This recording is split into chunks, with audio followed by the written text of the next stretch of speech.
By December 1944, the Allied High Command believed the war in Europe was nearly over. The German army was broken, retreating on every front, and running out of men, fuel, and time.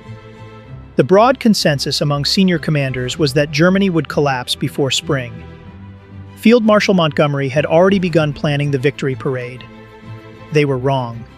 Hitler had been planning the offensive since September.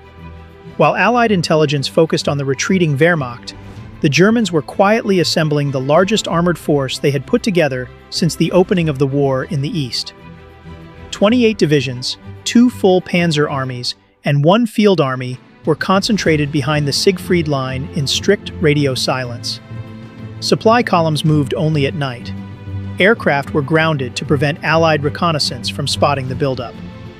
The men who would lead the attack were told nothing of their objective until 48 hours before it began. On December 16th, at 5:30 in the morning, 1,600 German artillery pieces opened fire simultaneously along an 85-mile front in the Ardennes forest of Belgium and Luxembourg. The barrage lasted 90 minutes. When it lifted, 200,000 German soldiers and 600 tanks moved forward through the morning fog into the thinly held American lines. The sector had been considered a quiet front, a place to rest depleted divisions and break in new ones. The 4 American divisions holding it were not prepared for what hit them. Hitler's plan was bold to the point of recklessness. The panzer columns would drive west through the Ardennes, cross the Meuse River, and capture the port of Antwerp, the main Allied supply base in northwestern Europe. If it succeeded, it would cut off and destroy 4 Allied armies and force a negotiated peace in the west. Every German general who reviewed the plan privately believed it was impossible. None of them said so loudly enough to matter. The plan had one critical vulnerability, and it was geographic. The road network through the Ardennes was narrow and winding, and the terrain channeled armor into predictable routes. 8 of those routes converged at a single point in southern Belgium. A town of roughly 4,000 people, surrounded by rolling farmland and dense forest, with a medieval church at its center and roads running out of it in every direction. That town was Bastogne. Whoever held it controlled movement across the entire southern Ardennes. The German armored columns needed those roads, and the men rushing to defend it were already behind schedule. The 101st Airborne Division had not slept in days. They were at Mourmelon-le-Grand in France, recovering from the fighting at Market Garden, when the order came through on the night of December 17th. Within hours, they were loaded onto open trucks in freezing rain. 11,000 men, with whatever equipment they had on hand, and driven northeast through the night toward the sound of the guns. Many arrived without winter boots. Some had no overcoats. The division's supply situation was already critical before the first German shell landed near Bastogne. Brigadier General Anthony McAuliffe, the division's artillery commander, was the senior officer present when the 101st began arriving on December 18th. Major General Maxwell Taylor, the division commander, was in Washington. McAuliffe had a perimeter to establish, a town to defend, and almost no reliable intelligence about what was coming toward him.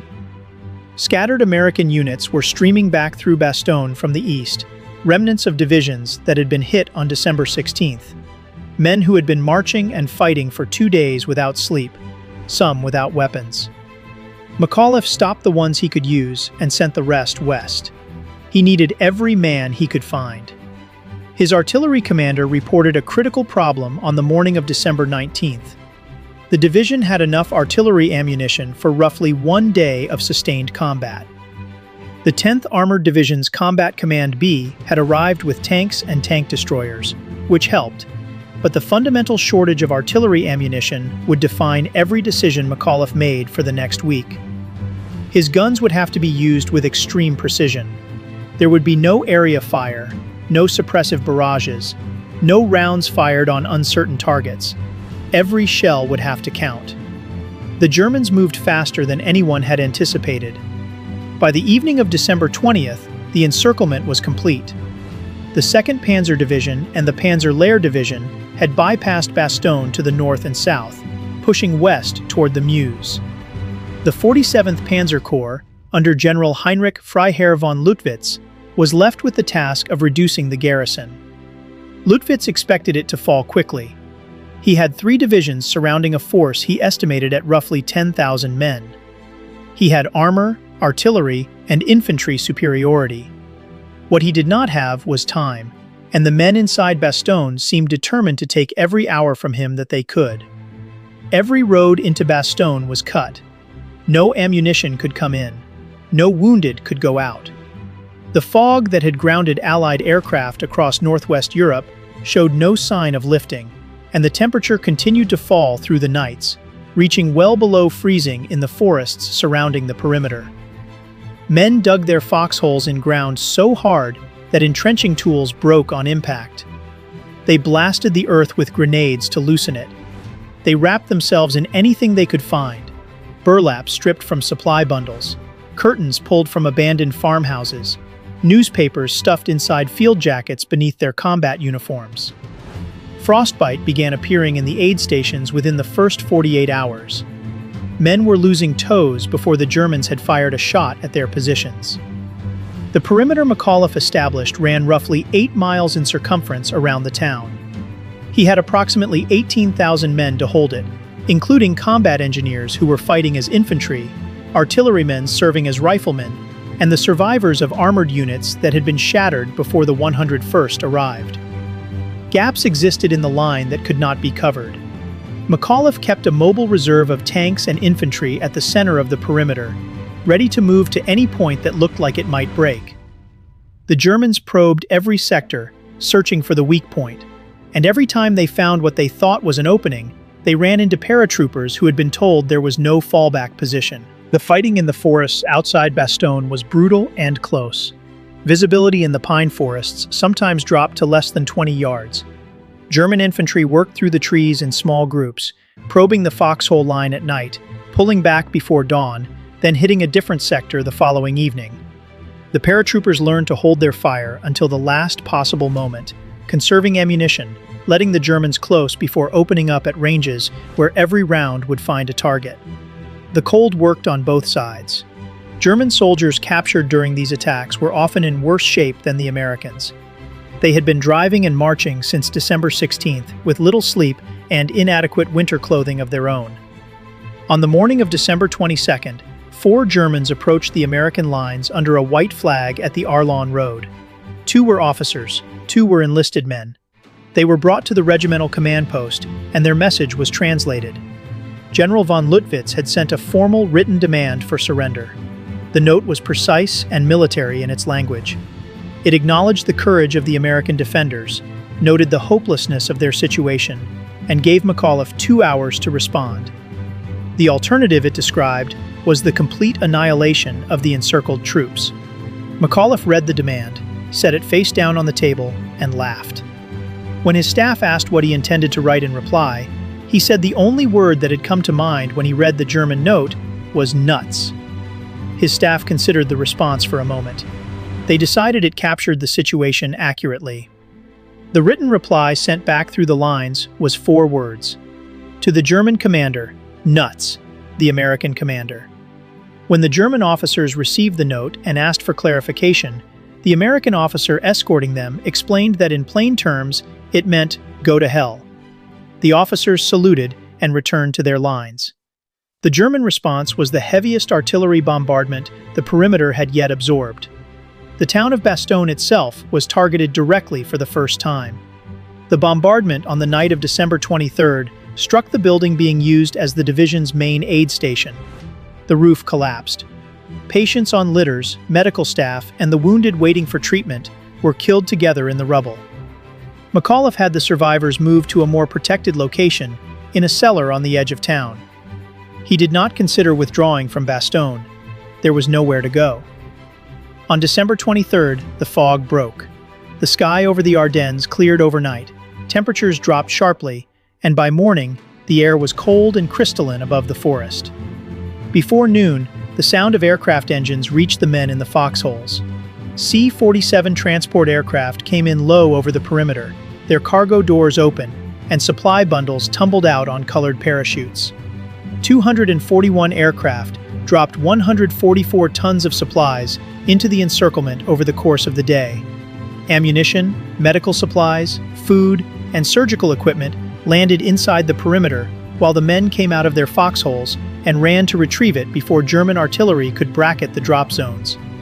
That same afternoon, P-47 Thunderbolts appeared over the German lines surrounding Bastogne, striking armor, artillery positions, and the supply columns feeding the encirclement from the east. For the first time since December 16th, the men inside Bastogne were not fighting alone. On Christmas morning, the Germans made their most determined attempt to break the perimeter. 20 tanks and a regiment of infantry struck the sector held by the 502nd Parachute Infantry Regiment to the northwest of town, near the village of Shaw. The attack came before dawn, the tanks moving with their lights off through the forest, the infantry following close behind. The outer positions were overrun in the first minutes. German tanks entered the village of Shaw and began working through the buildings.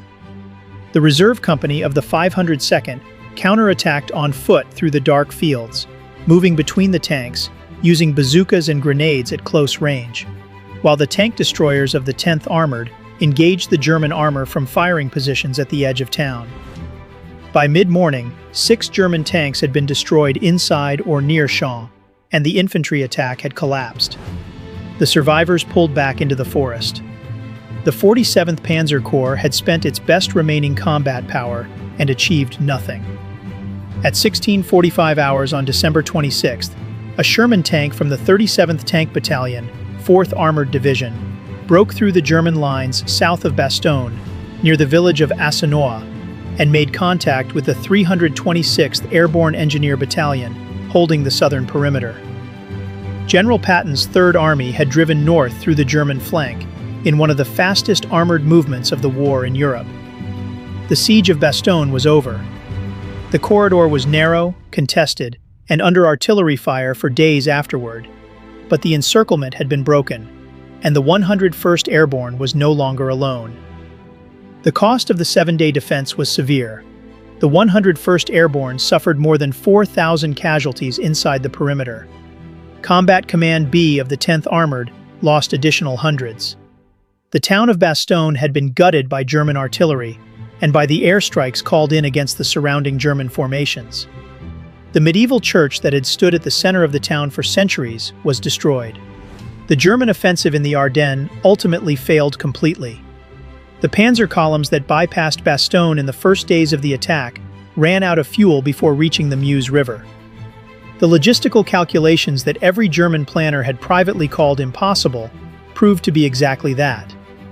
By January 1945, American and British forces had pinched off the bulge the offensive had driven into the Allied lines, and the front was restored.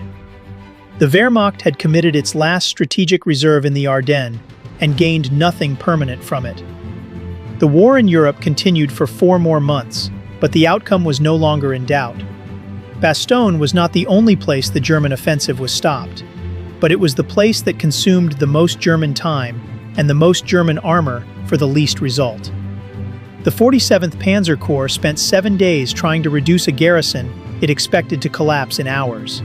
And those 7 days were 7 days the panzer columns driving west did not have the road network they needed. The men who held the perimeter did not know this. They knew only what was immediately in front of them: the tree line, the foxhole, the man to their left and right, and the ammunition they had left. McAuliffe's 4-word reply to the German surrender demand was quoted in newspapers across the Allied world within days. The men who made that reply possible spent Christmas Eve in frozen foxholes, eating cold rations, counting their remaining rounds, and listening to the artillery on both sides echoing through the dark Belgian forest.